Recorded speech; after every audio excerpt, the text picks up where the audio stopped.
Assalamu alaikum. Good afternoon, ladies and gentlemen. The woman is half of the society. Any country that pursues development should not leave her in poverty or illiteracy. I'm on the woman's side. I always say this in order to uphold her right to work and participate in building the processes of her country. This quote from late Sheikh Zayed bin Sultan Al Nahyan held true decades ago, and it holds true today. Thank you all for joining us at the Global Energy Forum and today's session on gender diversity in energy sector. Throughout the UAE's history, the leadership of this country has invested heavily in women. Together, both public and the private sector, we must continue providing women with the progressive education, employment, and the training opportunities that enhance their role and contribution. Nowhere is more important than within the energy sector. It's worth noting that at below 25%, women's representation in our sector worldwide is low. And in the Middle East, it is even lower, about 5%. To enhance women's participation in the industry, we must make a serious, concentrated effort to attract more young females to career in science, technology, engineering, and math. And we must continue promoting female talent and developing work programs that empower women in all parts of our businesses. While there is more work to do in our industry within the region, I'm proud to see the UAE at the forefront. Today, Emiratis women is about 66% of the national UAE labor market. Around a third of Emiratis women hold senior level positions, and 15% of women work in highly skilled technical field. At ADNOC, we share UAE leadership recognition that women should have fair representation. In fact, gender diversity is in our heart of our 2030 strategy. We strive to be the employer of choice for talented women across the entire ADNOC group and have set for ourselves ambitious targets of filling 30% of our ranked with women and having 15% of our senior management roles occupied by women by 2020. And about that time, we also plan to have one of our oil and gas assets to be managed entirely by women. The progress we are making today in empowering skills female is very promising. For example, at ADNOC Refining's Research Center, 30% of the workforce are women, mostly in technical positions. And female employees represent 30% of ADNOC LNG. Another example at Borouge, 88 females are in the executive and management position, making up to 18% of all positions at this level. I encourage everyone here to consider how you can more deeply empower your female workforce, promote talent, and recognize commitment. It is up to us to work together to identify the challenge ahead of us and develop solutions that pave the way for more progressive, inclusive labor market. And now I will leave it to the experts here with us today to continue this conversation. Once again, thank you all for joining us in today's session.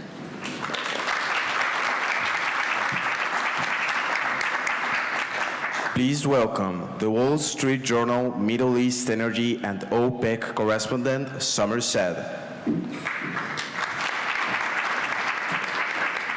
Good afternoon, ladies and gentlemen.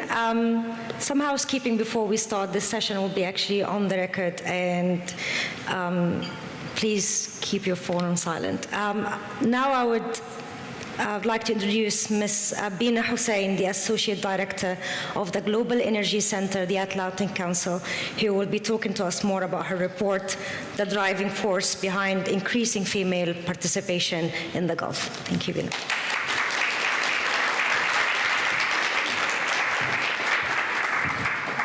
Thank you, Summer. Apologies. Thank you, Summer. And thank you, Teba. You spoke words of truth. And I'm so happy you were here and delighted that you accepted our invitation. And from an Atlantic Council perspective, as a representative here of the Atlantic Council on stage, it means a lot that one of our major partners shares the common interest in women in energy on our agenda, and that ADNOC was represented here says everything about that. I want to also briefly thank RBC Capital Markets for funding this report. We would not be here without you. And special thanks to my friend Halima Croft, who made me write this report. I had no choice.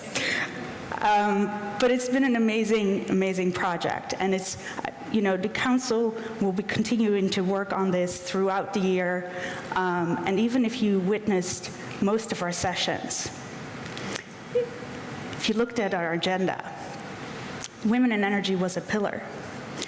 And if you came to our sessions, on every session, whether it was here or downstairs, except for the one-on-ones and opening, we had a woman.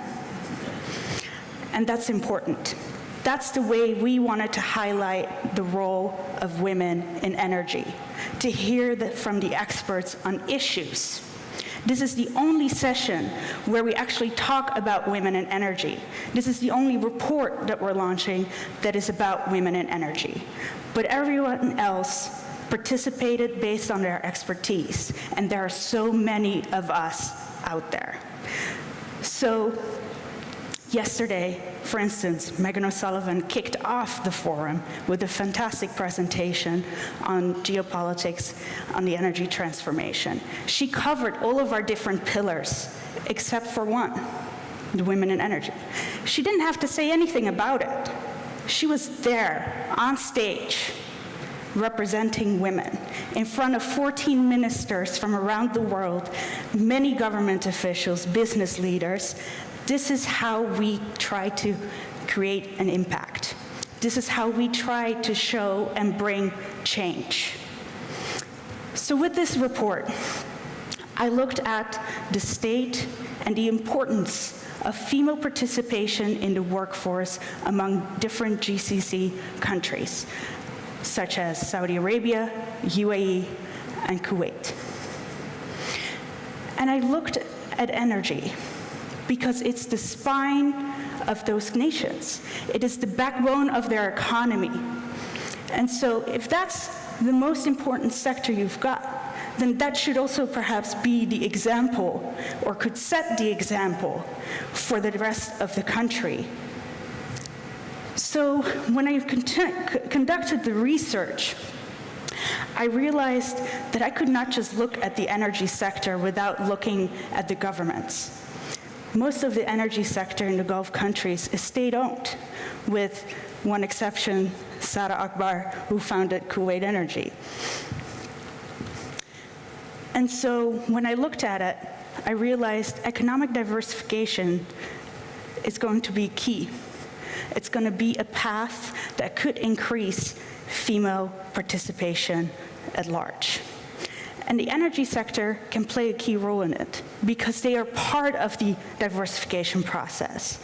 In Saudi Arabia, UAE, ADNOC has been doing a lot of work on diversifying their economy and increasing female participation as it goes along. But when you look at what the governments are actually planning, we know very little. There's not much transparency. We know Saudi Arabia wants to go from 22% to 30% as part of their Vision 2030, but how do you actually get there? You have the similar visions here in the UAE or in Kuwait with their National Development Plan, but it doesn't show you with what kind of metrics they're actually tracking the progress and how other players could help or assist to get that done. And so this is something that needs to be out there. And the energy sector can play a role in this. So, and Teba touched upon this. Majority of the population is female. They are heavily dependent on expats in all of these countries.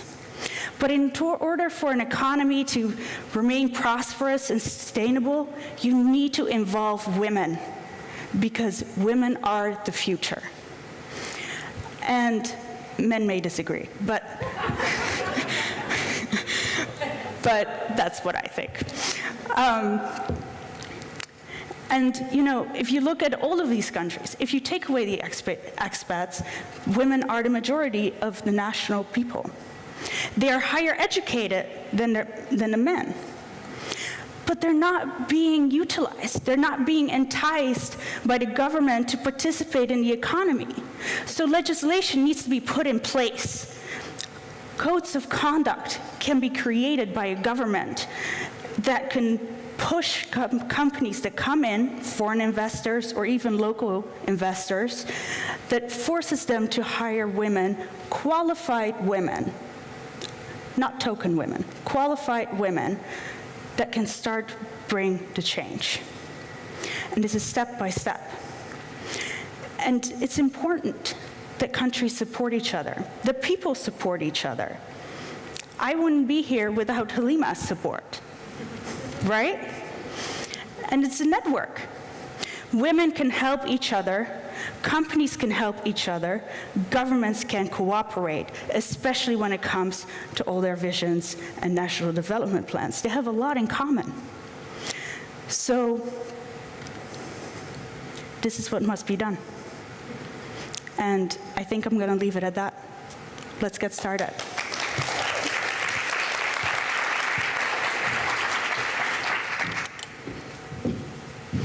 Thank you so much, Bina. Now I'd like to invite our great panelists to the stage. We have Ms. Sara Akbar, the founder and former CEO of Kuwait Energy, Ms. Hiba Diauddin, the petroleum engineer consultant for Saudi Aramco, the largest oil company in the world, and Ms. Rabia Farouqi, the head of policy unit and deputy director of knowledge, policy and finance for the International Renewable Energy Agency. Thank you so much for your time today. Now, I'm going to start with the person who always interested me as a reporter covering the energy market. That would be Ms. Sara Akbar. How was it to start your own company? I mean, there's not a lot of CEOs and founders of energy companies here in the region. What were the challenges you faced trying to set this company up? Thank you very much, and I'm really excited to be here because I've never participated in this type of forum, and I find it very, very useful. So, how did I start the company? In 2005, I used to work for KPC. As you know, KPC is the largest national oil company, the only national oil company in Kuwait. And I was in a subsidiary which looks at the upstream international business. I was the manager of business development, and I used to bring these fabulous projects to the company. But the pace of decision-making in a government company, as you imagine, is very slow. And we could not capture a lot of those opportunities. And at that time, I was looking at the landscape of that, the energy in the region, and I said, it just clicked. I said, well, this market does not have independent oil and gas sector. And why would the Middle East be different than any other part of the world where you have thousands of, and I'm just going to tell you a small story here. 5 years ago, I was at the Sierra conference, and I gave this example why this landscape has to change in this region. And the example I always use is, you look at two countries. You look at Saudi and the US. Both countries produce about 10 million barrels a day. In Saudi, it's one company, Aramco. Aramco is the best company in the world, don't get me wrong. Aramco hires 65,000 people. Look at it in the US, you have, 30, 40,000 companies hiring from 2 to 3 million people. So from a macroeconomic point of view, looking at these pictures tell you there is something very wrong here, that there is a monopoly on a resource that is not the best thing for the resource or for the country or for the people of the country. And at that conference, people asked me, so are you talking about privatization of Aramco? I said, absolutely. And people thought I was crazy, except when, of course, the government in Saudi decided to privatize a piece of Aramco. It became a great idea. Yeah. And everybody wants to follow suit. Now, from my perspective, for this part of the world, this is the right thing to do. We have to have many, many more companies that develop and manage the resource in a far more efficient manner for the resource and for the economy. And that's why I said, let's start this independent oil and gas company. I know it will be a challenge to acquire assets in the region. I know that the governments will never give me an asset except if I prove myself as a company. And that's what we did. So I started a company, 3 people, $3 million. Imagine, of course, this doesn't create an E&P company, but on the back of a sound plan, got to the market, we raised $170 million, and we started our acquisition plan. And then when we had 2,000 barrels a day of production, when we acquired our first asset, government started to listen. And as a result, today the company has more than 800 million barrels of certified reserves. It's practically the largest independent in the region. And I hope that this region will actually develop many, many more companies of that type to manage the resource. It has been a fantastic journey developing this company, many challenges, but nothing that a woman cannot overcome. That's very true. I mean, one interesting thing that you mentioned is Saudi Aramco, which will take me to Ms. Heba.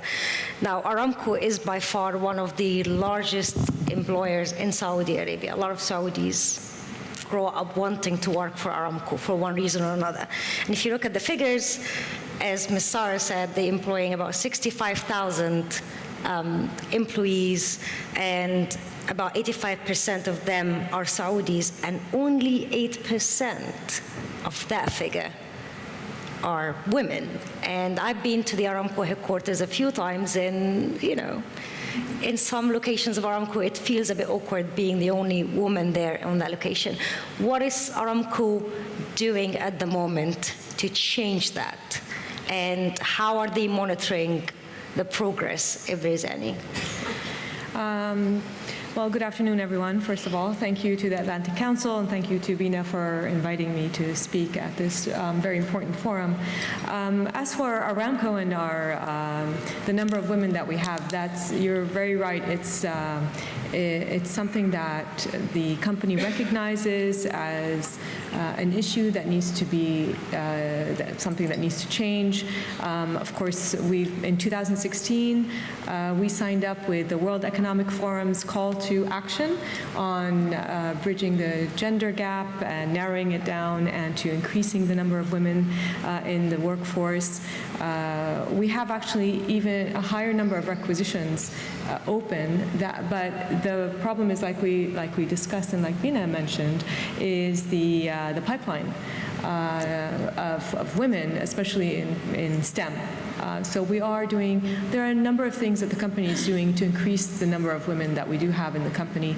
Right now we have a few years ago, a dedicated organization, the company, the Women's Development and Diversity Team was created specifically to work on this issue. And they're doing many different things. For example, we have outreach to the high schools and to the schools to get more women into, to tell girls in high schools and what exactly STEM is and what it means to be an engineer or a scientist. We have that's like for the pipeline. We also we send out about 200 to 300 students every single year to colleges. We mandate that 25% of those are women, so that again we have that pipeline of women coming back in specific fields, and most of those are in the science fields as well. We're also, we're working on our retention schemes. We're working on talent attraction as well. So there is like a group that is working on that. On the back of that, I mean, Saudi Arabia is a very conservative society, or it's trying to change that. But you could have women and you could have female students in school wanting to join Aramco, but the parents don't want them to do that. The society has a completely different set of mind for them. What are you doing to change that? I mean, there's one way to go to school, but then if my father doesn't want me to go and work for Aramco, what can I do? That's true. And I think it's important to realize that it's not just Aramco, right? So there's a Vision 2030. Part of Vision 2030, like Bina said, is also to increase the number of women in the workforce in general, not just in Aramco. So this is really a national kind of question. And it's very valid. It's very true. And I remember about 10 years ago, I was invited to a forum here in the Emirates in Al Ain, where there was about women in engineering, and there was that same question about how do we get fathers who are, it's really just out of, most of the time it's really out of protection for their daughters, who they don't want them to go and work in a dirty oil field, which is really the perception of what engineers do. And I think, and it's important, the outreach, that's where that helps, being very vocal, and as society gets more educated and as things like Vision 2030 take off, you're going to see a reduction in the number of people who actually think that way. Bina mentioned in her reports what can be done.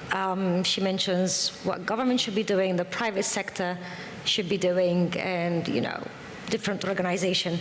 So, Ms. Rabia, what can the international energy agencies do to help and change that and increase, women participation in the sector? So I come from the renewable energy field, which makes it a lot easier. I started my career at OPEC as well, so oil and gas, quite very much a male club. I think there's a chance to be taken there. Of course, things have progressed since I first started, with women's self-perception changing and a growing share of the labor market being accepting a greater gender balance. What international organization can do, and what IRENA is doing actually, is I'd like to start with the fact that we are 50% female at IRENA, at the International Renewable Energy Agency. If we take into account other types of jobs than just professionals, then that number goes up to 60%. I think there is a natural attraction to a field that is more multidisciplinary in nature through renewable energy, and has objectives that are more sort of overarching in terms of interests. What we are doing is basically, as an international organization, we have several strategies to improve female participation. So we have, for example, last year partnered with Bloomberg New Energy Finance and Clean Energy Business Council, and we have conducted a survey in the MENA region to try to see what key actions can be introduced in order to improve female participation. And I mean, we keep on saying the MENA region. It's true, the MENA region might be worse than others, but in reality, it's pretty bad everywhere. I don't like this isolation that we always have about this particular region. I mean, if you go to certain regions in Southeast Asia, Sub-Saharan Africa, Latin America, it's just the same. Japan, one of the worst. So, you know, there is this regional focus which is a bit disturbing. So in that survey, we have identified some key actions that could be introduced, in particular mentorship and training. I mean, I remember 25 years ago when I started at OPEC, I mean, there were very few women in the oil and gas industry. And to debunk one myth, I was an economist, so you can do a career in these fields without being an engineer, notwithstanding the fact that, of course, having STEM type of education is important for certain of the jobs that are within the segments of the different value chains within the energy sectors in all types of sources, but there are other jobs that you can do. As an economist, I did a career and went to in a managerial career as an economist. So, but the fact is that there was no mentorship, no guidance, no role models, and I think that's extremely important, and I think young women today are getting a benefit from that. Another thing that we identified was greater workplace flexibility, basically including working hours, the type of working hours that you have for women who do usually take care of their children, and support for parenting. We also looked in this survey, the respondents spoke a lot about the fair and transparent processes for hiring and pay, which are not very transparent and differentiate between men and women, and then targets for diversity. We have done throughout the years, over the past 4 or 5 years, I've been working a lot on jobs in renewable energy and trying to see the difference between the different energy sectors. And we do see through our surveys that the participation of women in the renewable energy sector is higher than the energy sector as a whole, which is about 20-25%. It seems to be around 35% in the renewable energy sector. And we'll talk probably later on of what should be done, but definitely data gathering is one of the most important elements to work on in order to try to have a better analytical framework and results on this. I'll cut here and talk about more later. I mean, it is true. I mean, so many regions are suffering from the same problems. Well, I mean, I'm quite curious of what exactly are the common problems that women in this region are facing. And I'll ask Bina, because you have conducted the interviews, like, is there some common themes or common hurdles that women complain about here in the region? For sure. I've interviewed a range of women from different countries and different sectors, and some were just, activists, not even necessarily working in the energy sector, but just did a lot of work around women's issues, just to pick their brains as well. But when I spoke to women that actually worked in the energy sector in GCC countries, for a Saudi, it was the guardianship. And that limits women a lot. And so even though Saudi Arabia is taking steps in improving women's rights, as of June, they'll be able to drive. As long as there's a guardianship, there's not real freedom to come and go as you please. Driving will help quite a bit, but there needs to be more. The other commonality across the countries was culture. And religion is part of it, but it's mostly culture and the mentality that there are a lot of, that there's still a very strong perception that women, although they're very high educated, their main role is with raising a family and being the boss at home. That requires a change of mentality, and that could take decades. You can't just force that upon people. That goes gradually, and it will take time before, some of these countries get there. And I am a firm believer that you can have religion and culture and things like that, you can be religious and have a successful career and continue to have the cultural traditions and values. I don't see that needs to be separate. There are plenty of women that are incredibly successful career-wise, but have a family and maintain family traditions and cultural traditions. I mean, I'll circle back to Ms. Sarah. Kuwait is not like Saudi. You don't have a guardianship system. Every time I go to Kuwait, I feel women do have their freedom, their independence. I see them in government offices. But why, for instance, you are one of the very few female, founders of companies and CEOs? What are the hurdles for Kuwaiti women? Why you're just one of the very few successful examples? Again, it goes to the issue of perception. And the perception is, some of the facts are real. Women graduate from university, they get married, they have children. Their focus becomes the children, because the way this culture works is the majority of the responsibility for raising the family sits with the woman rather than the man.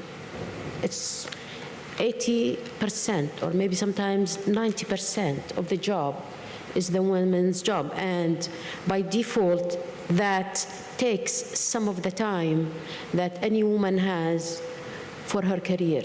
So that is one of the main reasons why the two-job system.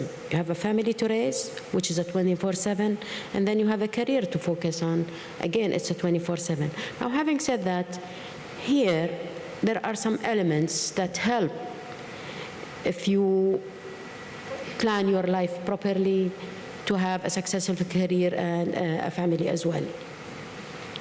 So there is no real collaboration between the two parties in a family in developing or in looking after the family. This is one of the elements I see that many women in Kuwait, and I think in the region, stops them from developing their own business. But the other thing is the regulation in most of these countries where the government has the obligation to hire most of the population.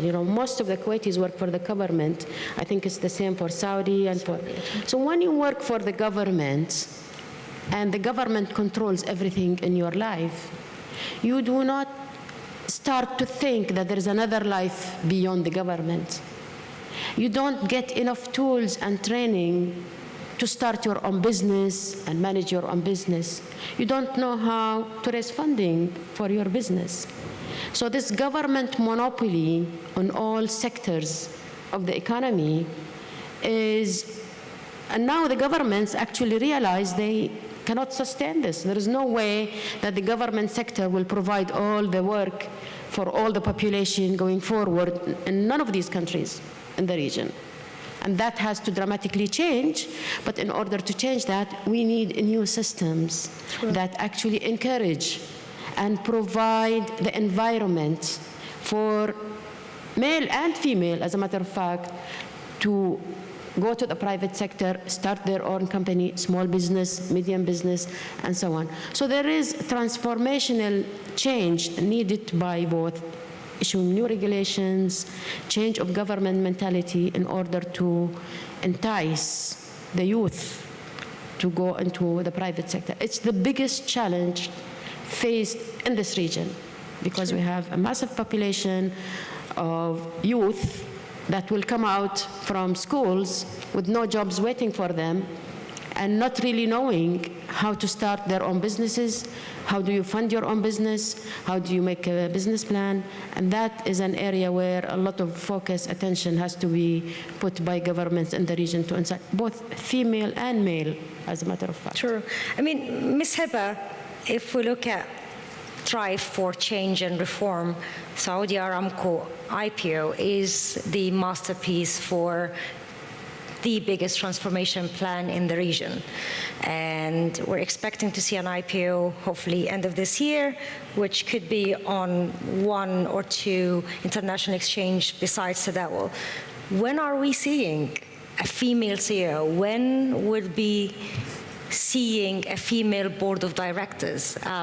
Why this hasn't happened? I mean, at the end of the day, if Aramco were to go and list for New York, for instance, I'm sure the New York Stock Exchange would like to see a female board of directors member, but I'm not seeing any sign of that. So I agree with you 100%.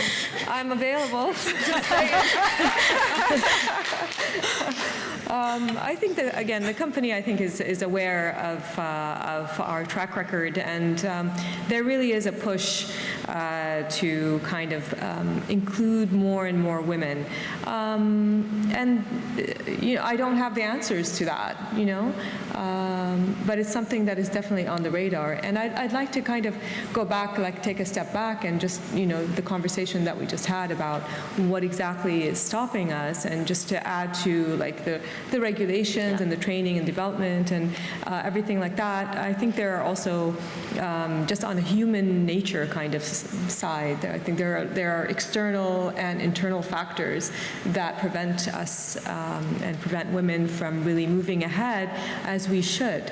And externally, I think still, until now, men and some women see women as less than. They still do not have that idea that women can do whatever job that a man can do, or whatever job that is needed to be done. There is still that, and you'll see research. I attended a number of women empowerment events, and I read a lot about it. And there are studies that show that even though, as I'm sure we all know, having females on boards and having women leaders increases profitability of a company, yet we don't see that across the world. And also for leadership skilled women tend to outperform men in leadership skills when tested. So even though we already know that, the research has shown that, you still see that it doesn't happen. So I think even internally, we have a confidence issue with women. Women are just not confident, and there's research that shows that. Women are just not confident in themselves, and there was a study that I saw that I found fascinating, you may have heard of it, that when given a new opportunity, a woman and a man will tend to, a man, if he has 60% of the training and the experience required for that job, he'll say, I'm going to do it. And his bosses will say, yeah, he's the guy for the job. Whereas a woman, for herself and for her leaders, feels that she has to have 100% of that knowledge, 100% of that experience in order to take that. So there are also issues that we need to think about. And I read about a concept called honest overconfidence, which it really resonated with me. And basically what it means is just be a little bit more confident than you think you should be as a woman. Okay, so what does that mean? That means speak eloquently, speak strongly, do the power pose before a presentation. I don't know, have you heard about the power pose? Go and do a Wonder Woman pose. I went to the bathroom, I did the Wonder Woman pose before I came up here. I did some meditation, so there you go. Yeah, just, it's important to kind of take to heart also, in addition to everything that we're talking about, the regulation and the outside, also the inside, and what it is that, how it is that we come across, and to ask for that opportunity, and to kind of speak up and support each other. And these kind of forums, I think, are really, really important. Really important. True. I mean, Ms. Rabia, would you agree on that? I mean, you said the issue of women participation is everywhere. You mentioned Southeast Asia. You mentioned other countries.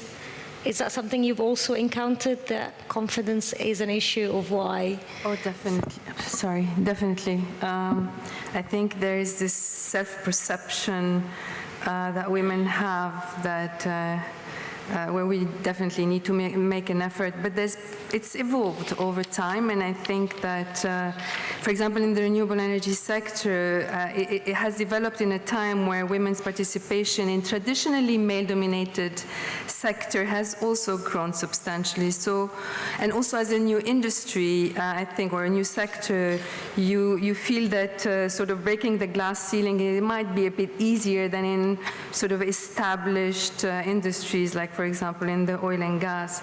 But definitely I see from also teaching at university that my female students are always a lot less daring, even though, and self-confident, even though they have the same knowledge as most of my male students would have. And the same thing when I mentor the teams I have, I see a clear difference between the young women and young men that come from different fields, be it engineering, economics, etc., that form the teams that I have.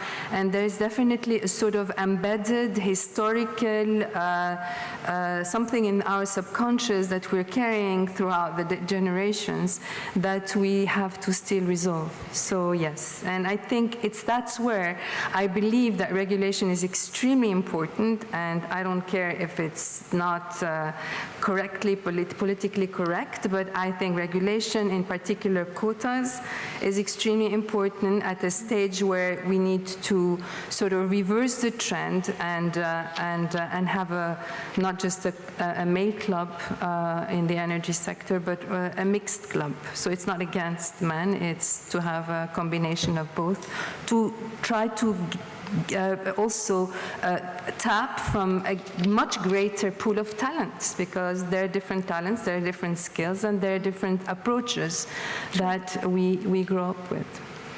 I mean, Bina, I personally, from my own experience, I grew up in Egypt where the situation is slightly different. So if I were to apply for a job now, running up against a man who has the same qualification in Egypt, they actually go for me rather than the man, and we prefer hiring females. There's not really much of a wage difference either in the government sector or the private sector. And now maybe this is my rosy idea of Egypt, but what are the other Middle Eastern countries that we could look at and say, well, this is a role model we could follow? Do we have that in this region? Well, I think it's very hard to even compare countries in the Middle East with each other, because I think North African countries, although they're part of the MENA region, are very different than Gulf or, and so, but UAE actually in the last year or few years has made some of the most progress, as has Saudi. But the number one is still Tunisia, even though, there are currently all sorts of protests and whatnot going on. But Tunisia is actually the one country that has closed the gender gap as much as possible so far. So if you wanted to, but again, I'd be hesitant to compare them with each other. I think they're just completely different. They're different societies. They have a different history, and Middle East, especially the Middle East, every country it's so different. Yeah. So Tunisia is one of the examples we should be looking at, one way or another. I mean, I think you can take something from them. You could take something from any country. I mean, I used Norway and Statoil as benchmark or as examples, but you can only apply what is possible within your own country and what is possible within your own culture and what would be accepted among your people. So if they have something that could work, then sure, you should exchange expertise and ask for assistance and implementation and whatnot. But I would look at it with each part or section and not as a country as a whole. There might just be small elements that you could take over, but that's it. Allow me, I just want to comment on this. I have been following the progress made in the UAE, and it is phenomenal. really phenomenal compared to the GCC and compared to the rest of the Arab world. If you see in the cabinet now, they have young women ministers, and they are so active in all sectors. They have actually issued a rule in Dubai for directors. You have to have 30% or something close to that as directors in companies. And this encouraged a lot of women to go into the directorship, and the International Directors Women Association, they have a branch here now. So, I think the UAE definitely has made the most progress compared to the rest. I mean, Tunisia has always been in the forefront. Yes. But if you compare progress, I think what is happening in the UAE is really, truly phenomenal. And that's one model that we can look at. And how far are we from, I mean, this question is for all of you, actually. Like, I'm interested, how far are we? How many years we're talking about here?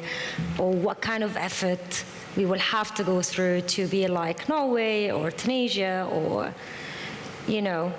or for instance, for Kuwait to become like the UAE, for instance? So if you look at the challenges of the day, today, all these governments, what they're facing is there is not enough jobs for all the youth. If you look at the economical challenges and the need for diversity, these will be the two elements that will push a lot of women into the market, and it will give this opportunity for a true reform. I believe this is a true economic reform when you have equal share of women and men in the job, in business, and all. So I think under the realities of the day, we have no choice, and that's why this will accelerate. Yes, if you ask me this question when the oil price was 110, I would say a light year. But now, under this current economic reality, there are no choice but to do this kind of reform, which will push the women agenda in every country. I mean, your company set a great example of female participation, right? It set an example for the entire industry. What are the other opportunities there in Kuwait for other women to do the same? Like, do we have to look at the political system? Do we have to look at the private sector, the education sector? Which sector do you see has the most promising outlook? So if we don't talk about purely oil and gas, even in the oil and gas, I believe there is big opportunities. There are few changes in the industry itself that will open up channels for women. One of them is big data. You see, the oil industry is lagging behind in application of big data technology in the sector and in the digital field and digital company and embracing the new world of cloud. We are still behind everybody else. And that area is definitely open for a lot of female. And if you see the outcome from university, from college, most of the people, most of women, if you look at for example, the College of Engineering in Kuwait, 75% of the graduates are women. It's not men. 75%. For the last 30 years, the output from the College of Engineering is mostly men, not women. It's mostly women, not men. So there are structural changes in the industry will open up many channels for women, I believe. One of them is big data. The other one is definitely renewable. And if we can create environment and train and mentor women to go into those sectors, this will definitely absorb a lot of the outcome from the, from the schools and from the university. But again, I go back to that the economic challenges faced by all these countries will push them to try to open up as much sectors to the female in the private sector rather than government, which will create many more companies that are led by female and by women. True, and in Saudi Arabia particularly, we have Vision 2030 that is trying to address all of that, plus opening up the society for more women participation. Now, as I mentioned earlier, the Saudi society particularly is more of a conservative one compared to the rest of the Gulf. Could we be running into the risk of a backlash that would take us a step behind? And I can tell you, when His Royal Highness the Crown Prince announced that women will be allowed to drive, all you needed to take is to go on Twitter and see some interesting comments about, we're all going to hell and we shouldn't be listening to that, which came as a big surprise to me. Well, not a very big surprise, but I didn't expect some people to be still in that mindset. Could we run a risk of a backlash if the reforms go a bit too fast? I mean, if you're thinking about just Twitter, let's go to the example of driving.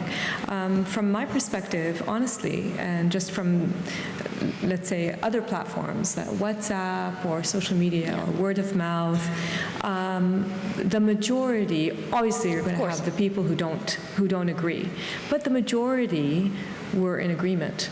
You didn't really feel that, I need to, I don't, let's say for a plan for June, in June, my women friends, my colleagues, were planning to have some kind of celebration, and then we're all going to get in the car and we're going to drive. So we're not feeling that, we're going to be scared, we don't want to go out or anything like that because of what we hear. So the sentiment is actually very positive when it comes to that. You will always have people who reject any kind of change. You will have people who reject any kind of progression or reform, definitely. But I honestly feel that for many reasons. One of them is exactly what Sara was saying. I agree 100%.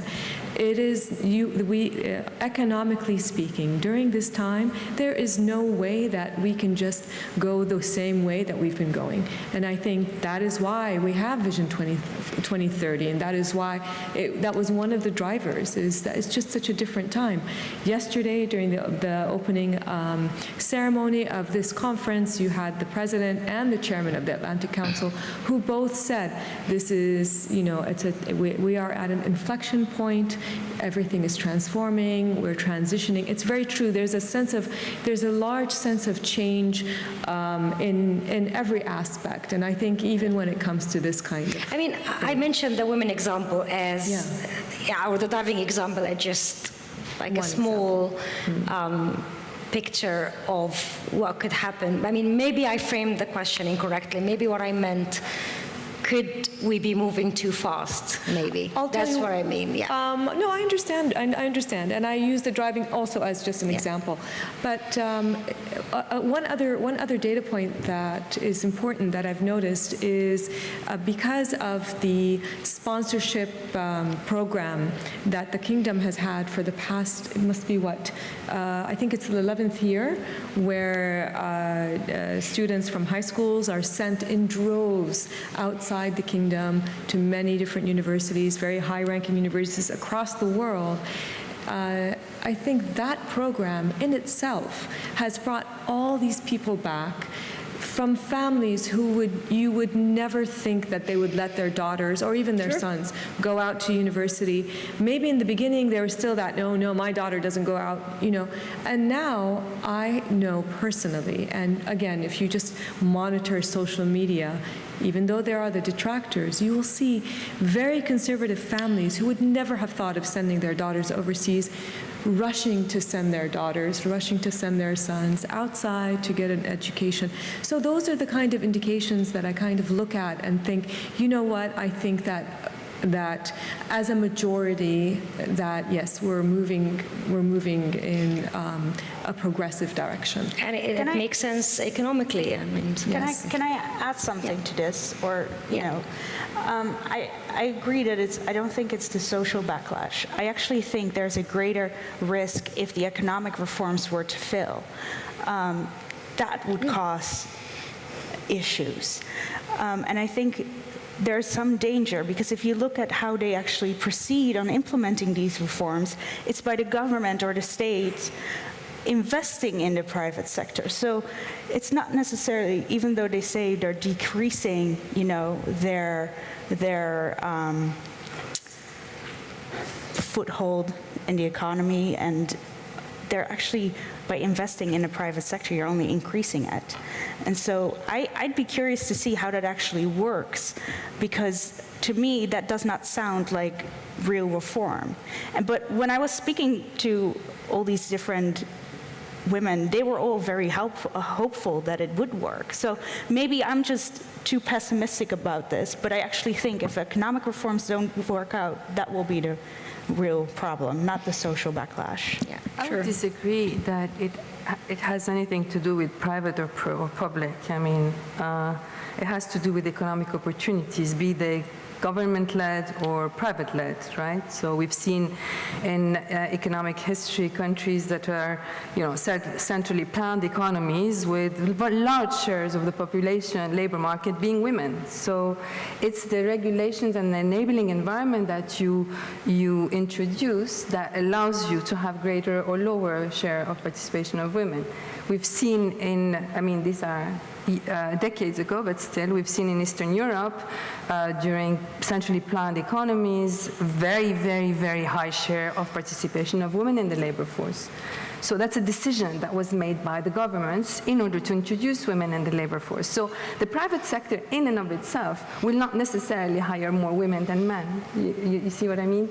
So yes, it's economic opportunity, but it's not the specific type of government or that you will have. If it's government-led, but that there is a clear decision, such that you were mentioning in the beginning, the fact that it's not transparent. Yeah, it's true. Yeah. We know it's 30%, but how are you going to get there? Be it the government or the private sector, we need to know how you're going to get there. What regulations are you going to introduce? Are you going to have quotas? What opportunities or educational opportunities are you introducing? So I would disagree that it's to do with it's economic opportunity, yes, but not necessarily driven by the private sector. Perfect. I do have other questions, but I'm sure people on the floor would like to ask some. We have the microphone here.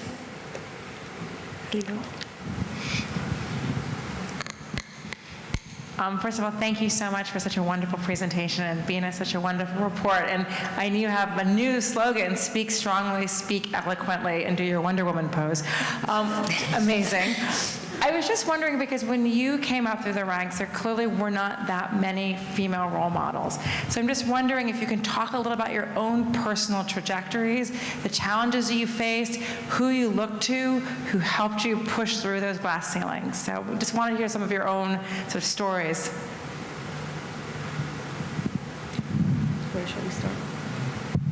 I'll start. Who wants to start? I can start.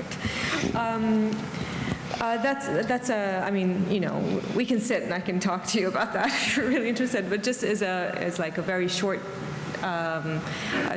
introduction to give time to my colleagues. So I studied engineering. I studied electrical engineering, biomedical engineering, and I worked as an engineer for most of my career. I've been with Saudi Aramco for the entirety of my career, and it's been 26 years. Being an engineer in the Arab world and in Saudi Aramco meant that I'm always the only woman in the room for many years. Now it's better. Now we're a lot more. But I was always the only woman in the room. And I have to say that it's always been very respectful. I have never had any kind of, sleazy people around me or anything like that, maybe because I'm in a professional environment, and I think it's also how you carry yourself and how you present yourself and all that kind of thing. But the one thing that I wanted to highlight, and I think it's important for us as women, for the men in the room, and for everyone to think about, it's the mindset of ourselves and the mindset of those around us. I worked, just one quick story, I started a few years ago, like 3-4 years ago, I went to work in the company on a very, very exciting project. And I was really excited, and it was a small team, and it was reporting to one person, and then he reported to the CEO, so it was just very exciting. He was known to be progressive, etc. And I was one of the senior members, so I had high expectations of getting really good, meaty kind of assignments. And when I started, I was dismayed because my younger, less experienced male colleagues, I was the only woman, had portfolios, technical portfolios, and even though I was an engineer, I was given the task of working with the secretary on the office plan. Yeah. So and it's not just, and of course, you know, I had to assertively but nicely push back and say, I'm happy to do that, but I also have capacity to do more, you know. But it's just, and it's all well-intentioned, but I think there's just a blind spot that we all really, really need to work on. And the thing with what I was talking about earlier about this inflection of where we are in the industry, I think that the trajectory of female development through the years hasn't been like a steady kind of upward trajectory. It's been in growth spurts, just like human development. You know, we always grow in growth spurts. It's the same thing, and I think we are in a growth spurt right now. So I think it's very important to talk about this stuff and to really challenge ourselves and challenge each other and to make sure that we're doing everything that we can to not only give women jobs, but to give them critical assignments, which research has shown critical assignments are not given to women. Men tend to get 2 times the budget and 3 times the staff across the board, which is ridiculous. Really, it's time. It's just time. So that's all I have. So I start again my career as an engineer, and as a young engineer in KOC, we have this 2-year program where you go through various training. And the last department I was in was petroleum department, where it means I need to go and work in the fields. And that's the place I really found myself. I found myself enjoying passionately the work in the fields. So when I finished the training, and normally in KOC, all the women engineers go to the reservoir department, which meant they stay in the office, it's an office work, and they don't send them to the fields.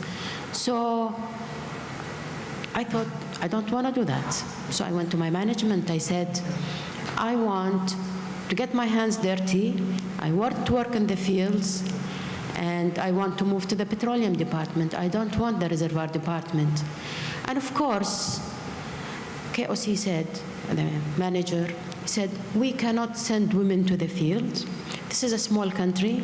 If something happens to you in the field, then they will tell us, you don't have men to send to the field, you are sending women. Oh. And to me, I said, look, I want to become a professional engineer who can help the company, and I want to learn this business. I want to get my hands dirty. And I will not accept to stay in the office. So negotiation with company, eventually they said, okay, we will allow you to work in the fields, but you have to work from 7 in the morning until 4, the daytime, only during daytime. I said, fine. My first job was a stimulation work in the offshore. By the time I got to the field, it was 1 o'clock. By the time we just started the job, it was 4 o'clock. So I called my boss, said, okay, it's 4 o'clock. Am I coming back now? He said, the sea is very rough. We cannot send the crew boat. So you will stay there until the crew boat comes. 10 p.m. the crew boat came. An engineer whose first time on the boat, he was in very bad shape because he had seasick. Couldn't come to the rig. He couldn't move to the rig. So he had to go back. And I called, I said, okay, now what? He said, you continue. I continue until next day, 10 o'clock in the morning when the crew boat came and I went back to my house. And this was my first job in the field. And after that, I spent 10 years doing fabulous work in KOC all over the country, day, night, sometimes in days, and nobody asked, is there a role? No role. And that's how I built my technical capability as an engineer, to the point that many times the field, when they have an issue with a well or something, they would call the petroleum department specifically asking for me to come and help them because they knew I had very creative solutions on how to address their issues. So that's how I got my initial training. And then, of course, all you know, we had the invasion. And for the 7 months of invasion, I was working continuously in the company. As a matter of fact, in KOC we had more than 5,000 people at that time. We were left with 50 people. All the men went, and I was there. So as a result, after liberation, I continued to work, and we had 750 wells on fire. And initially, the first period, the first 2 months, because of my passion for all the wells, I knew every single well in Kuwait. And we had no files, no documents, and all the firefighters, when they wanted to know anything about any well, they would come and ask me, what about this well? What's the problem with this well? How can we do this well? So for 2 months, I was supporting firefighters, and then I said, let's do our own firefighting team. Why are we just supporting? I mean, we have 700 wells, and this will take ages. Let's get and do something about this. So with a group of my friends who we worked together during the invasion, some of those 50 people, we said, let's create a firefighting team and get at it. Initially, there was big resistance. No, you're not firefighters, you're not professionals. I said, just give us a chance. Eventually, they gave us the chance, thinking we will fail. And to their surprise, it was a huge success because our team, you know, we had the best teams in the world working the firefighter, but we were doing a well per day and they were doing a well per week. So no ratio here. We used to work day and night in the firefighting team. And after that, KOC Kuwait realized, oh, we have a hero here. We have a good engineer here. And that 7 months of work in the firefighting paid off the 10 years that I did fantastic work, but nobody noticed. And, you know, the thing that satisfies me now after all these years is seeing a whole bunch of Kuwaiti female engineers all over the fields. And a lot of these young engineers think they want to excel, they want to do what I did. And this is the most satisfying feeling you can ever have in life. Because many of them come to me and say, you know, I went to engineering because I wanted to become an engineer like you. And I am working in the field now because now KOC have a lot of female field engineers. So this is truly satisfying, and what we need are more people like that. And now I know some of these female engineers in KOC and in KPC. Wafa is one of them here. And I am sure when you said when you will get first CEO of a national oil company, I think Wafa will be our first CEO of KPC. So she has the potential, and I am sure she will get there, and we will actually have to push very hard to get her there, and we will, we will do that. So after that... Mentorship and sponsorship. That's true. After that, really, things became very easy. When I got that reputation for being a good engineer, having a solid technical base, after the whole population in Kuwait praying for our success as a firefighting team, things become very easy after that because you develop your track record, you develop your reputation, and that's when things start to just happen by themselves. And that's the story. Okay. So I'm not an engineer, I'm an economist, and I started my career at OPEC. I think I was lucky to have a gene that comes from my family of fighters against French colonialism, which helped I think. But more than that, I think I was very lucky that despite the fact that there was no role model or mentorship at the time, I met extraordinary men who helped me get self-confident and follow through with my dreams. There was at OPEC somebody who really helped me finish my PhD, for example, and gave me the confidence needed to make it in this male-dominated world. I also had professors that were wonderful, also male professors who were wonderful, and who tried to give me that confidence. And then as things progressed, that self-perception that we were talking about earlier of yourself, and reading and realizing that you have to get that strength also in you, and meeting women and creating a sort of club of women where we can exchange experiences and see and openly speak about all this lack of self-confidence that we might have, or all these challenges that we face. But I also have to say that as women, most women of my generation, I think we also had to work 5 times as hard as any man in our field, in our positions, in order to make it. So I think that was a nice stage we've been in. It was hard, especially when I think about the fact that I had to work twice as hard without this guidance and the roles, but still with the help of many men who were well-intentioned, while raising a child as a single mother by myself. So all of these makes you stronger, and I hope that in the rest of my career I've been able to at least inspire a few women in order to be strong and to try to make it in this field. I mean, you're definitely very inspiring to me, all of you actually. Makes me really very humbled.